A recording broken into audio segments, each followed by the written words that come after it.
অনেক দিন পর দেখা হলো। তোমরা ভালো আছো? গানটা দেখেছো?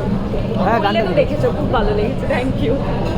তাতে নতুন কাজ নিয়ে আমাদের সামনে এসছো তুমি, নতুন মিউজিক ভিডিও, আবার ফের সেই একবার সেই ভিডিও আমরা পাচ্ছি, কেমন এক্সপিরিয়েন্স?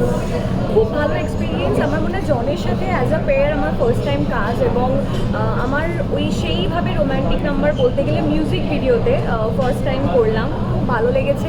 পুরো এই কাজটা মানেই তো পুরো টিম ওয়ার্ক হয়, এবং আমরা টিম মানে প্রচুর খেটে কাজটা করেছি। সো দর্শকদের এত ভালোবাসা পাচ্ছি, এত আমি চেক করলাম যে 24 ঘন্টাও হয়নি আর মিলিয়ন ভিউজ পেরিয়ে গেছে। তো এই ভালোবাসাটার জন্যেই কাজ করা। তো এখন খুব ভালো লাগছে মানে দর্শকদের এত ভালোবাসা দেখে। মিলিয়ন ভিউজ মানেই বলছে দর্শকরা ভীষণ করে জুটিটাকে পছন্দ করে। একদমই, মানে কি হয়, আমরা যখন সিনেমা দেখি তখন তো 3 ঘন্টা 2.5 ঘন্টার ছবি হয়, বাট মিউজিক ভিডিও দেখি 3.5 মিনিট 4 মিনিটের একটা গান। তো দর্শকদের যদি প্রথম 10 মিনিট আমরা এনগেজ করতে না পারি, তাহলে কি হয়, বন্ধ করে দিয়ে চলে যায়। মানে আমি তো সেটাই করি, ভালো না লাগলে অফ করে দিই।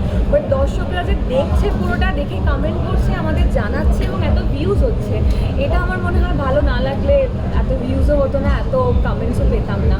তো এইটা এখন মনে হচ্ছে কাজটা সার্থক হয়েছে। Full on romance, full on romance. হ্যাঁ একটা সময় ছিল যখন এরকম প্রচুর মিউজিক ভিডিও হতো, হ্যাঁ হ্যাঁ, মানে অনেকে বলছে যে আবার সে আগের ফিলটা সবাই ফিরে পাচ্ছে, এবং ওই ব্যাপারটা রয়েছে। আগে কমার্শিয়াল বাংলা সিনেমায় আমরা যেরকম গান করতাম, তো সবাই বলছে যে ওরকম একটা ফিল আসছে এই গানটার মধ্যে। মানে খুব তাড়াতাড়ি হ্যাট্রিক হতে যাচ্ছে। ও মাই গড, আমি তো চাইছি হয়ে যাক। এর বাইরে আর কি কাজ আসছে তোমার? এর বাইরে আমার অগস্ট সেপ্টেম্বরে হাতিমগড়ের হত্যাকাণ্ড রিলিজ হচ্ছে, শুটিং জাস্ট শেষ করলাম। তারপর আরেকটাও ছবিও রিলিজ হচ্ছে, সেটা আমার জন্য খুব স্পেশাল, সেটা এখন বলবো না, সেটা রিলিজ হলে জানতেই পারবে। আর আরেকটা খুব তাড়াতাড়ি ছবি স্টার্ট হচ্ছে। একটু অন্য প্রসঙ্গে আসি, সম্প্রতি রাজ্যে পালাবদল ঘটেছে, নতুন সরকার এসছে, সংখ্যাও তো নিশ্চয়ই বাড়া উচিত। আরও ছবির সংখ্যা বাড়ুক, কাজের সংখ্যাটাও বাড়বে, তো এটাই চাওয়া আর কি। শেষ একটা প্রশ্ন করবো, আমরা তোমাকে সেভাবে কোনো দলের সাথে যুক্ত থাকতে দেখিনি, এবার কি কোনোভাবে দেখতে মানে পেতে চলেছি? আমি তো বুঝিই না, যেটা বুঝি না আমি কীভাবে যুক্ত হবো বলো তো। আমি এই কাজটাই ভালোভাবে করতে পারি, অ্যাক্টিং, পারফর্ম, তো এটাই করে যাবো। ও শেষ প্রশ্ন করতে ভুলে গেলাম, এই বছরের শেষ দিকে কি কোনো বিশেষ দিন আসছে? শোনো, নেক্সট মান্থে আমার বার্থডে আসছে, ঠিক আছে? আচ্ছা, তাহলে হ্যাঁ, তো ওটার জন্য আমি খুব এক্সাইটেড, কারণ আমি আমার জন্মদিনে খুব এক্সাইটেড থাকি। বিয়ে করবো কিনা জানি না, বাট জন্মদিনের জন্য very excited. Advance happy birthday. সেই দিনকে কি সে রিভিল হবে? তোমরা খুঁজে দাও আমাকে একটা, খুঁজে দাও, তাহলে আমি রিভিল করে দিচ্ছি। Thank you, thank you, thank you. Release, এবং সেটা অলরেডি 1.2 মিলিয়ন ভিউজ চলে গেছে, এবং আজকে সাকসেস পার্টি, কি বলবে? মানে সত্যি স্বপ্নের মতো লাগছে। কালকে রিলিজ হয়েছে গানটা, আজকে 1 মিলিয়ন হয়ে গেছে, এটা আমিও ভাবতে পারি। তো এটা সব মানে স্বপ্নের মতো লাগছে ব্যাপারটা, যে কালকে রিলিজ হয়েছে, আজকে 1 মিলিয়ন, এখনো 24 আওয়ার্স হয়নি 1 মিলিয়ন ক্রস করে গেছে। তো এটাই বলবো, মানে দর্শকের ভালোবাসা এবং তাদের support. So thank you so much. আমাদের কাজটাকে আপনাদের যে এত পছন্দ হচ্ছে, এটাই আমরা চাই। সো আপনাদের যদি ভালো লাগে, তার থেকে বেশি মানে আমরা কিছু চাইতে পারি না, এটাতে আমরা সব থেকে বেশি খুশি।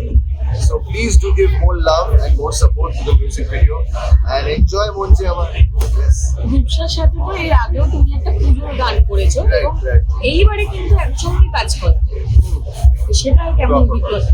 খুবই ভালো এক্সপিরিয়েন্স। আর আমাদের যেখানে আমরা শুট করছিলাম, মানে যদিও খুব গরম ছিল ঝাড়খণ্ডে, বাট টিম মেম্বার্স আর মানে সবাই এত, মানে আমার কি বলবো, সবাই আমরা এত ক্লোজ, আমরা সবাই সবাইকে চিনি মোরাললেস।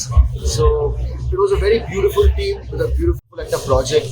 সো মন ভরে গেছে। আর really happy today, really happy. মানে আমি সত্যি ভাবিনি 1 মিলিয়ন মানে 24 আওয়ার্স এর লেসে ক্রস করে যাবে। সো আর মা নেক্সট কি কাজ আসতে চলেছে? নেক্সট এখন কয়েকটা তো সারপ্রাইজ আছে, সব বলা যাবে না, বাট দুটো ছবির কাজ চলছে আর মিউজিক ভিডিওর কাজ চলছে। সো ইটস লাইক এখনো কিছু অ্যানাউন্স করা যাবে না, তো এখন শুধু মঞ্চে আমার। সিরিয়ালে কি আবার জনকে দেখতে পাওয়া যাবে? কেন হবে, একটু করে ছবি করি। সিরিয়াল তো করলাম 9 বছর 10 বছর টানা সিরিয়াল করেছি, তো একটু চেঞ্জও দরকার মানুষের। আর আমি ছোটবেলা থেকে ছবি করতে চাই, 8 বছর বয়স থেকে আমি সিনেমা জগতে আসতে চাই, but serial was equally important. So এক একটা ফেজ হয়, তো আমার মনে হয় ভগবান আমাকে এই ফেজটা দিয়েছেন এখন। তো এই ফেজটা এখন দেখা যাক, দর্শক যেন আমাকে আশীর্বাদ করে আর কি।